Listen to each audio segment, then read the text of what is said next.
Hey, gang, fancy schmancy. Look at that. Look at that background. Whoa. Okay, there is a reason why I wanted to make sure that I had a very antiseptic background for all of you today and with no blur function because I want to show you something that is just freaky. And if I had the blur on, it would be distracting. Um, as you know, I touch the New York Times each and every day. It's the only newspaper that I touch. Everything else I read. And lo and behold, I get to the business section and I'm in it, kinda.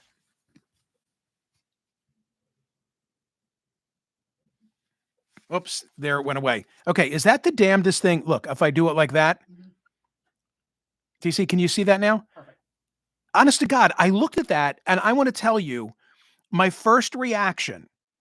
My first reaction is they have a stock image of me and they ran it by mistake. it's it's that freaky, isn't it? Yes. I mean, he's that handsome, Yes. is what I'm trying to say. Yes. Let me just try and imitate his pose. So who is he? Wayan Voda. Wait till you hear this. It's the gist of the story is it's a story about fired federal workers. It says he's 52 years old. We're roughly contemporaries. Laid off from his USAID funded company at the end of January. And wait for it, what is he now doing? He has started a newsletter. Yeah, the stuff you couldn't make up. So check that out. I'm gonna ISO it in my other social media. Thank you to my friends at Playgun Lake Casino and Sportsbook app. Winning is always a rush. The money is in the moment. The anticipation of that face card, the thrill of an extra spin, the pure joy of a jackpot, lots of new hot slots, and your favorite casino games. It's easier than ever to get in on all the action. Playgun Lake, the only app that I ever use and recommend in the great state of Michigan. Get some skin in the game, bet sports, play blackjack, craps, poker, roulette, hot online slots. Make your downtime fun time, whatever you might be doing, all the action and excitement, just like on the casino floor, right at your fingertips. New user special deal up to $1,000 casino bonus back if you're down in the first 24 hours. It's got to be wagered. PlayGunLake.com. They've got all the details. Play for the glory, play for the money. Playgun Lake Casino. You've got to be 21. And in Michigan, gambling problem, call 1-800 Gambler. So a lot of voting since we were last together. Thank you for that. Thank you for voting every day at Smerconish.com on the poll question of the day. Last Friday, we had a dialogue about Gavin Newsom because you remember Governor Gavin Newsom had lots to say in that podcast that he initiated where Charlie Kirk was his guest. Kind of interesting, by the way, a story that I don't think I put in the newsletter this weekend. You know who brokered the guest appearance by Charlie Kirk on Gavin Newsom's new podcast? Kimberly Guilfoyle, as in Kimberly Guilfoyle Newsom, most recently of MAGA World, now the U.S. ambassador to Greece because no longer in a relationship with Don Jr. And I guess that was the accommodation, like, hey, we'll send her to Greece.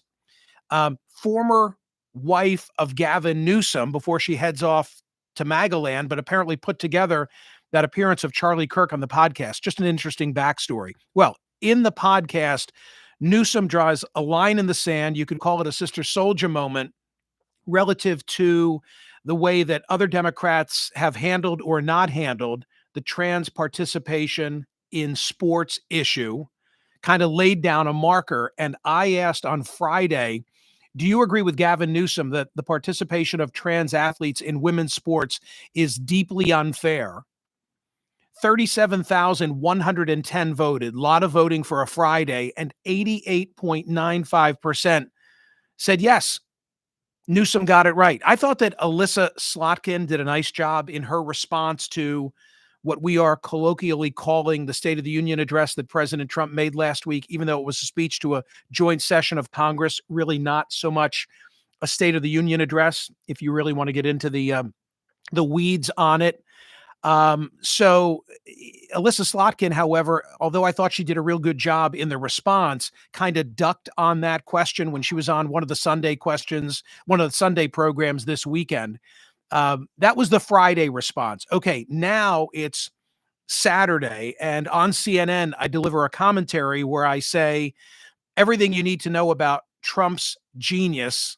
And I don't mean that he's a stable genius. I mean that He is a genius when it comes to being able to identify push button issues that resonate with a large number of Americans. Everything you need to know about that gift that he has, and it is a gift that he has, it really is, can be explained in Seinfeld.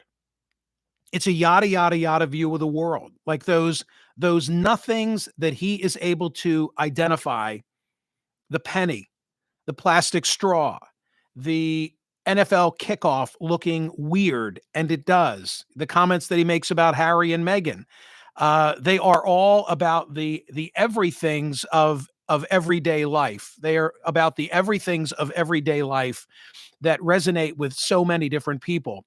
I then asked, which must the Democratic Party improve to most effectively confront President Trump? Is it issues? Is it messaging? Is it leadership? We had 64,108 cast ballots, and 44.22% said leadership, followed by 38.45% who said messaging, 17% and change said issues. So that was the result from Saturday, which then brings up the Sunday poll question: 35,993 cast ballots. Who lasts longer in President Trump's orbit, Elon Musk or Marco Rubio? Why did I ask that question? I asked that question because the Times broke the story over the weekend that last Thursday there was a contentious cabinet meeting, in which Musk and Rubio went at it, and Trump sort of sat there and had his hands folded and let it all go down, which, by the way, then led to the SNL cold open, if you saw it on Saturday night, recreating in Saturday Night Live style that whole encounter. But what's interesting to me is we had the closest poll result in weeks on, of all things, who lasts longer in Trump's orbit, Musk or Rubio. 50.85% said it would be Rubio. It hardly matters which side won. 49.15% said it's Elon Musk.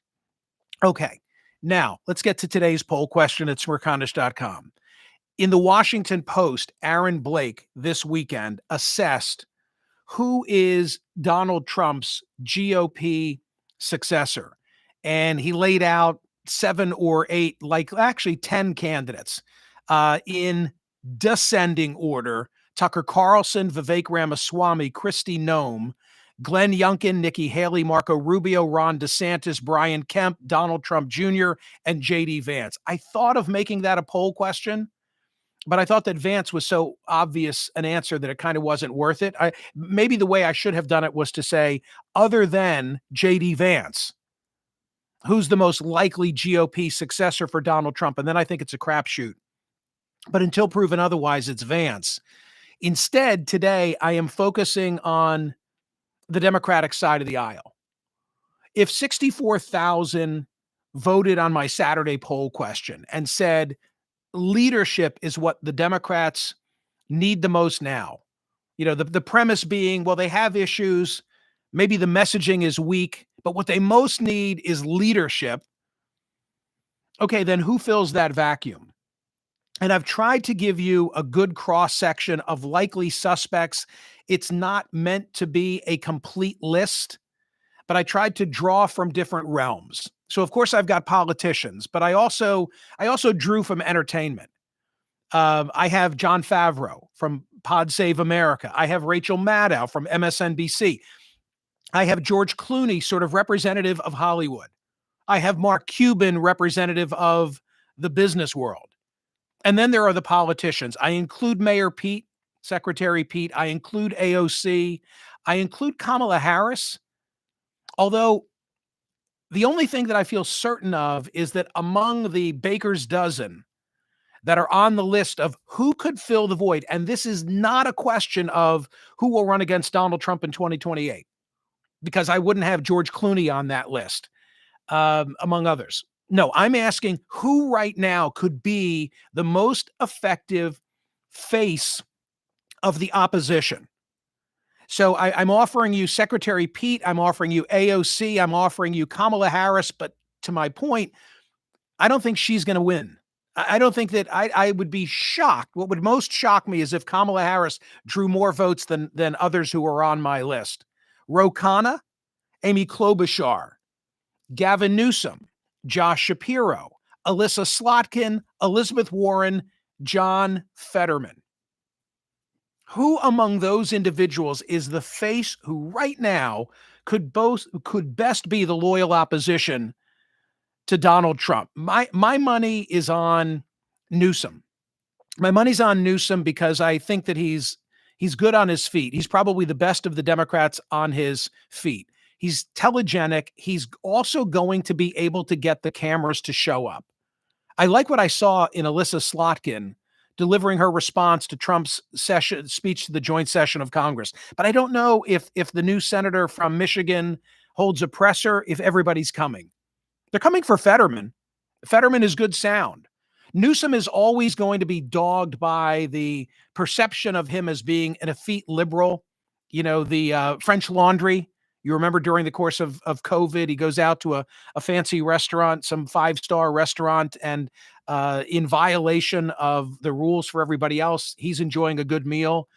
I get that he has baggage, but having been elected governor of a big state like California, and I remember when he debated and his willingness to debate in front of Hannity against Ron DeSantis at a time when we thought DeSantis was going to be the candidate to give Trump a serious run for his money, showed me a lot as well.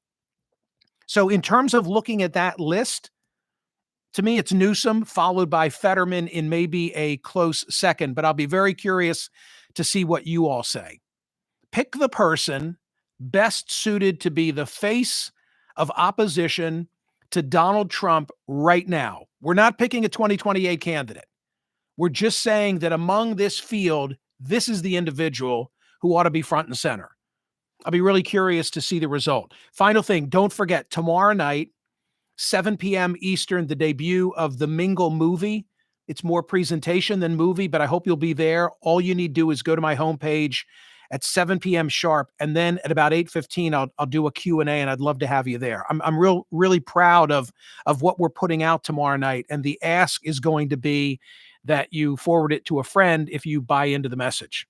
Like and subscribe, and set yourself up for notifications. One more look. Uncanny, right? Just maybe this guy ought to be the face, him, not me, of the D's. I don't know. Have a great day, and I'll see you.